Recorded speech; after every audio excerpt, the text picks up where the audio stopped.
city of Knoxville was very small, and it was focused on the water. The original city was built, really, the 64 original lots were south of, a couple of blocks south of Clinch Avenue. So the original first settlement of the city was very much oriented to the water and to the river.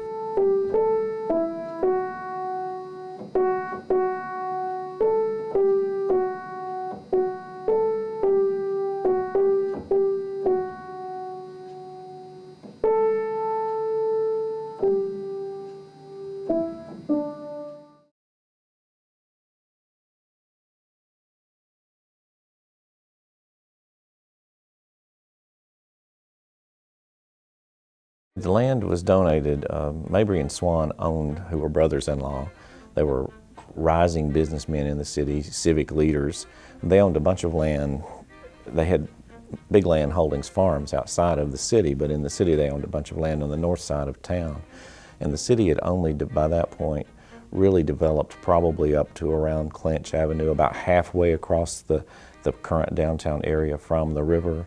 At that point in time, the other land was still pretty much just vacant land, and they basically were dividing up lots, and their goal was to sell all the lots around the market square. They had parcels on each side of the square, just where the buildings are today, and those were where they really wanted to make the money.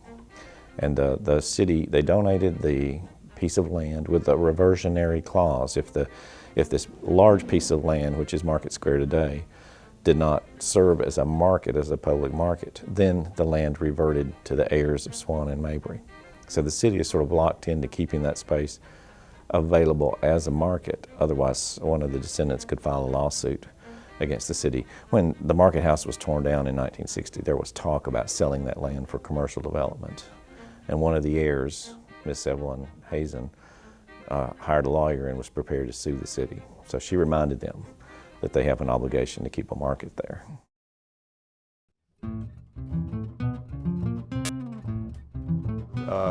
Joe Mabry, when he donated this property, said that it was donated on the condition that it always be used for as a free market for farmers, I think is how he phrased it.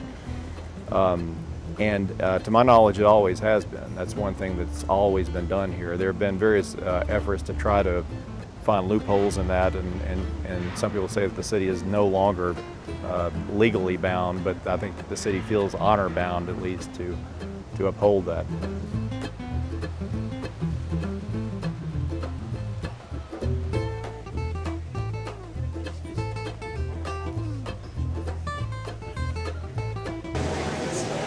Increased with vendors each year, and there are some regular customers that come down, and it's really nice to talk to different folks. It's got a nice vibe. I look forward to Saturdays. There was a proposal a few years ago to take it away. It came from some, I think, misguided, well-intentioned but misguided people to take that aspect away. But and there was a little hiccup, I guess, when they redid the square, that there weren't farmers for a year or two. But really, ever since 1854, except for that brief interruption, there have been farmers, and there still are today, twice a week, Saturdays and Wednesdays. There are farmers selling their goods on the square.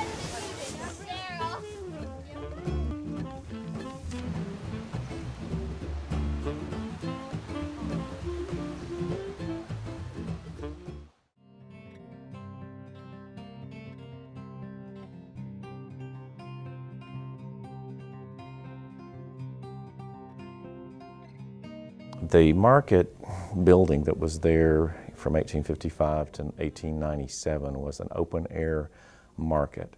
It looked very much like the markets in Charleston and New Orleans. If you've been to either of those cities, they have a long, low building, brick with a high-pitched roof and big open arches so that vendors, farmers or vendors could set up stalls inside of the covered space, but it was basically an open-air space.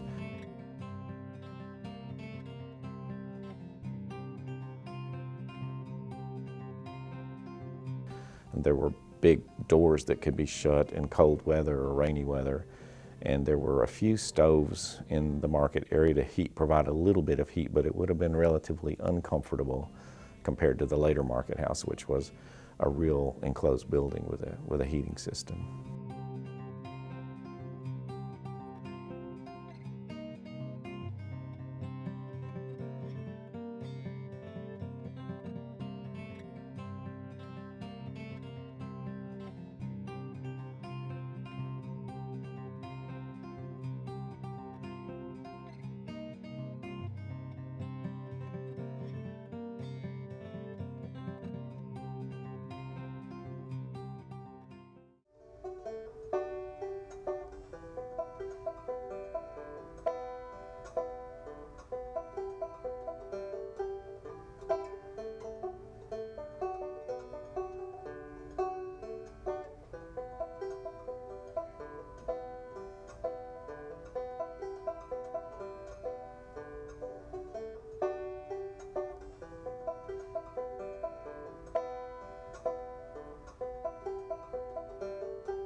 Swan and Mabry were both Confederates, and they both suffered a lot economically because they did support the Confederacy. General Mabry had the honorary title of general because he donated so much money to equip Confederate troops, but he was not a military general. He never served in the military or led an army in the field. It was just an honorary title like colonel, but he gave a lot more money, so they called him a general.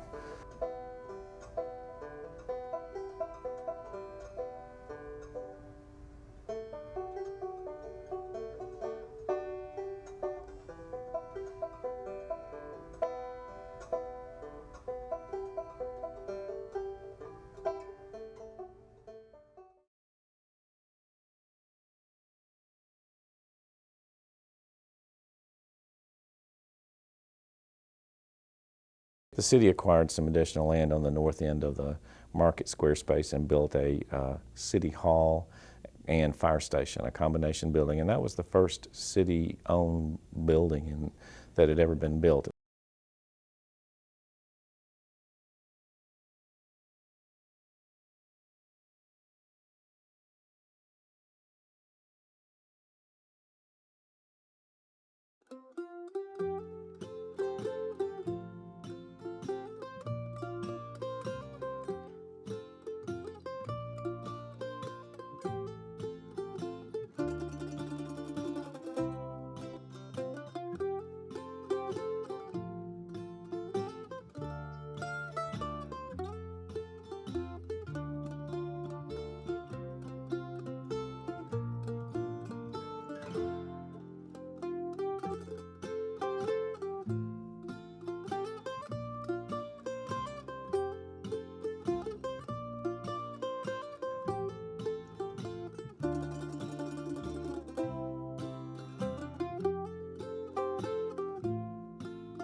The old 1897 market was viewed as a great symbol of progress when it was built because it provided the first public hall in Knoxville. It had the first restrooms for the farmers who came in, and for people who came to events. Public restrooms were a whole new idea in 1897, or after 1897, and it was an enclosed, heated space.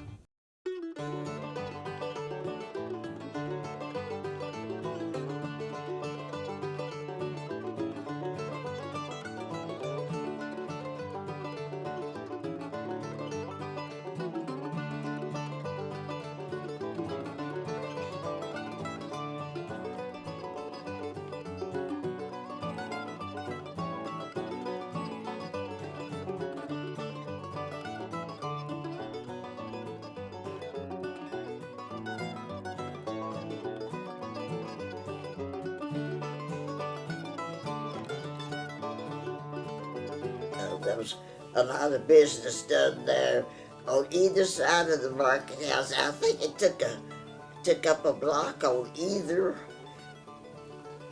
side, if I remember.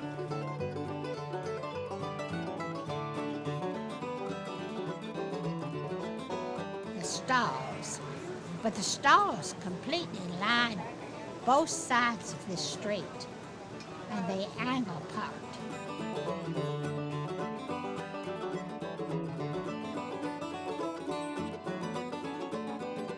Quite a variety, and some people sold flowers, a lot of flowers. It was quite fun. One business was Kern's, and one was Swan's Bakery. Let's see, those were, I think, the two most outstanding ones in my memory.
In the 1880s, there was a group called the Market House Fiddlers that some people considered one of the beginning part of the beginnings of country music, and it included Robert Taylor, who was governor of Tennessee at the time that he started this thing.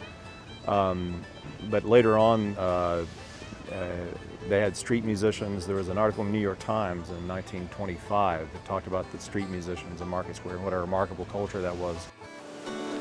Oh yes, love is a dance and the years call our names. Steps sometimes different, but the partner's the same. Oh, love is a dance and the years call our names. Steps sometimes different, but the partner's the same.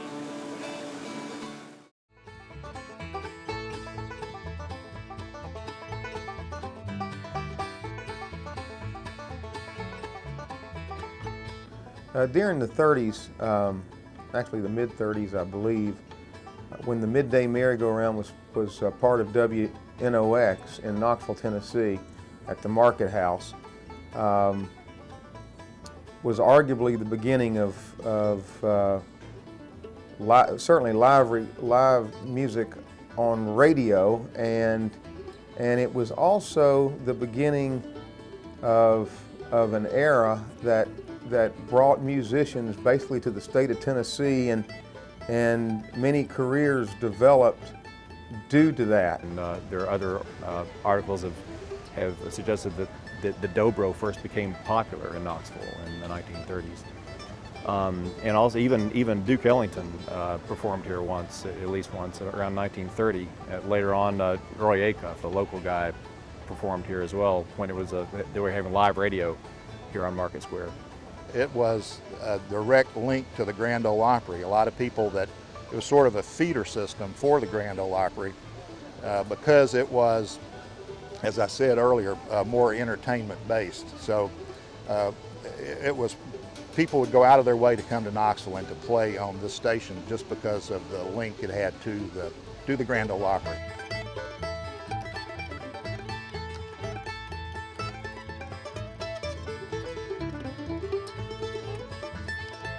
It was only a short few years that we were able to enjoy the midday merry-go-round in Knoxville. It opened the door to music in East Tennessee and welcomed music in East Tennessee, which was already very rooted in music. Pioneers that found their way to this part of the country, and it became a bit of a melting pot, if you will, for music of all types, and that tradition has stayed in this area.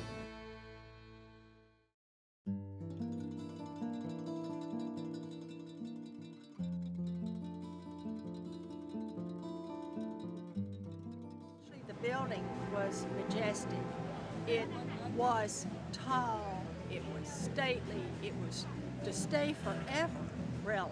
It was that kind of a building.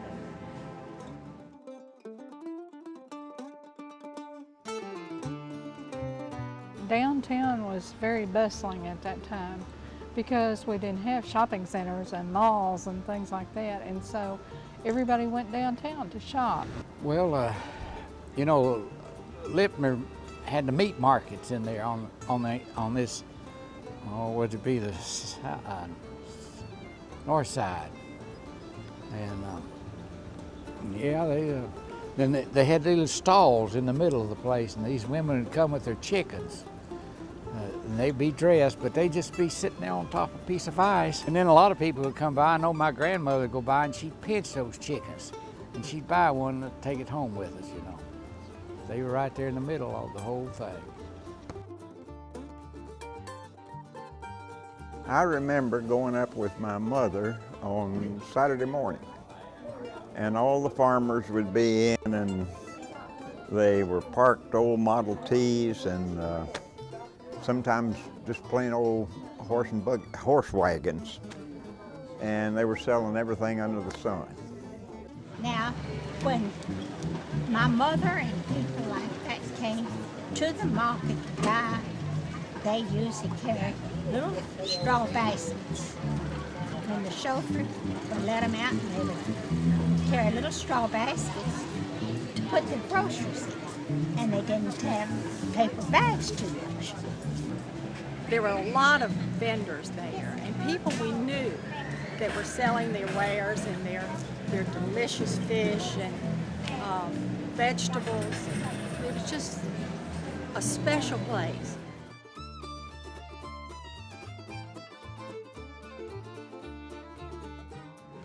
I loved being able to go inside, even though it smelled terrible, and it was fishy, and it was a mix of many, you know, odors, and it was very odoriferous, I think you could say.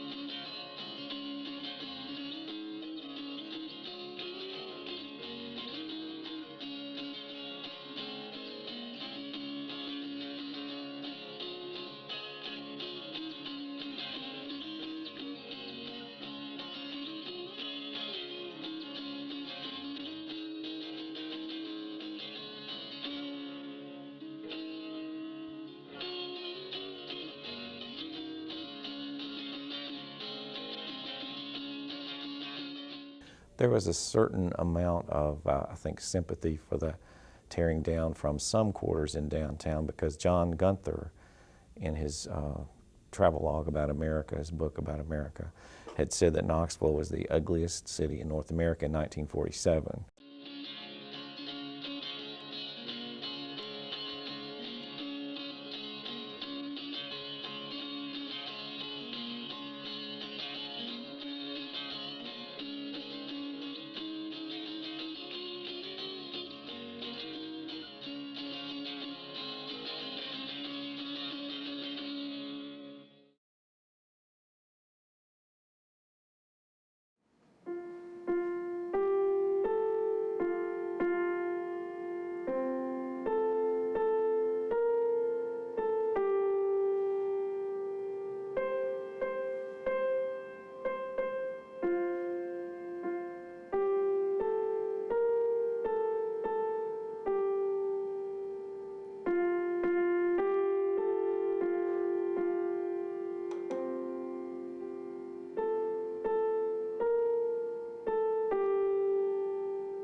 Some wanted to tear down the market house, some wanted to tear down the whole square and make it completely new and suburban style. In the 1950s, it was, people wanted things to look suburban because that looked modern. They were still arguing about the market house when it caught fire in late '59 and burned, and that kind of some people were suspicious about the timing of it, but that I think kind of helped the movement to tear it down.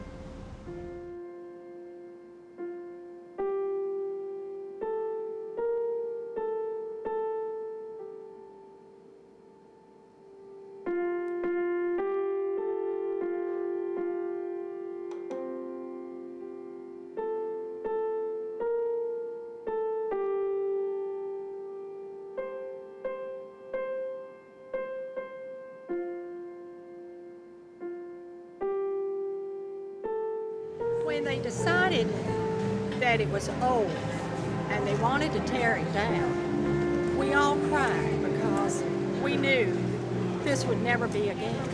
They just wouldn't build another building to equal this building.